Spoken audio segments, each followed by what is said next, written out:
Assalamualaikum warahmatullahi wabarakatuh. Selamat berjumpa kembali teman-teman dengan saya Anton. Di video sebelumnya sudah dibahas materi tentang istilah bahasa jangka sorong, pengertian jangka sorong, dan jenis atau tipe jangka sorong.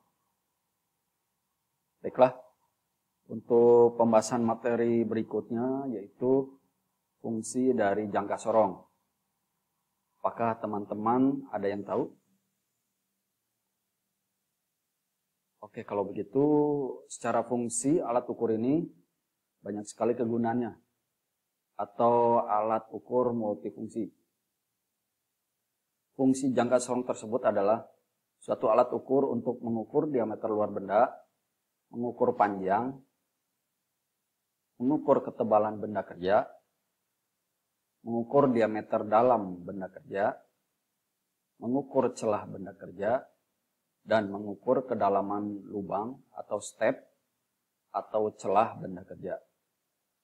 Maka dari itu, semua operator produksi wajib menguasai jangka sorong.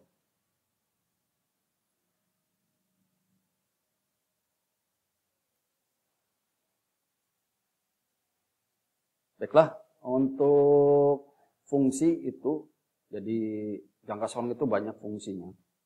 Jadi selain mengukur panjang, diameter luar, dalam, mengukur kedalaman juga bisa diukur oleh jangka sorong.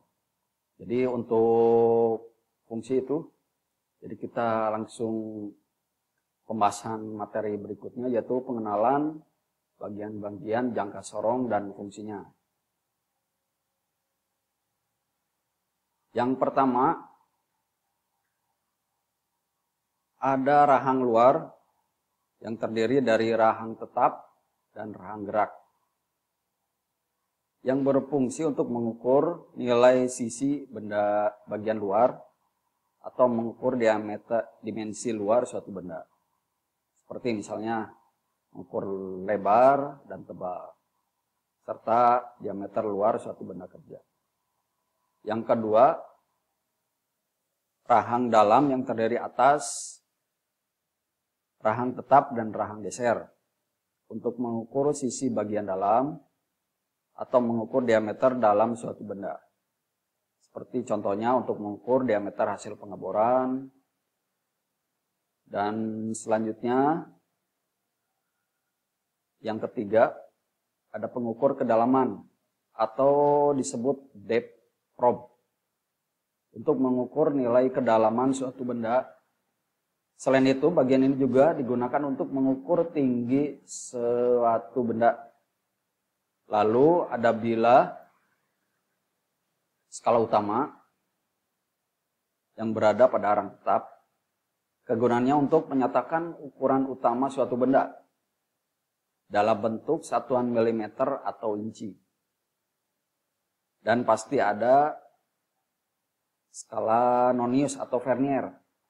Rahang berada pada rahang gerak yang mempunyai fungsi untuk mengukur fraksi suatu benda dalam bentuk satuan milimeter atau inci. Selanjutnya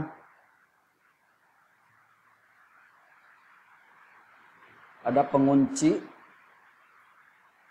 atau lock screw yang mempunyai fungsi untuk menahan bagian-bagian yang bergerak saat berlangsungnya proses pengukuran.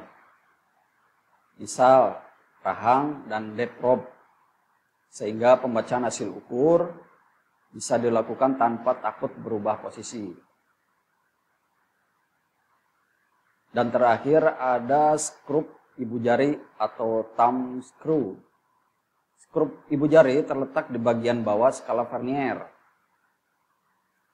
berfungsi untuk memberikan pegangan bagi pengguna untuk menggeser rahang gerak dengan mudah dan mengatur posisi rahang serta tangkai ukur kedalaman agar tetap menjaga pegangan yang kuat pada benda yang diukur.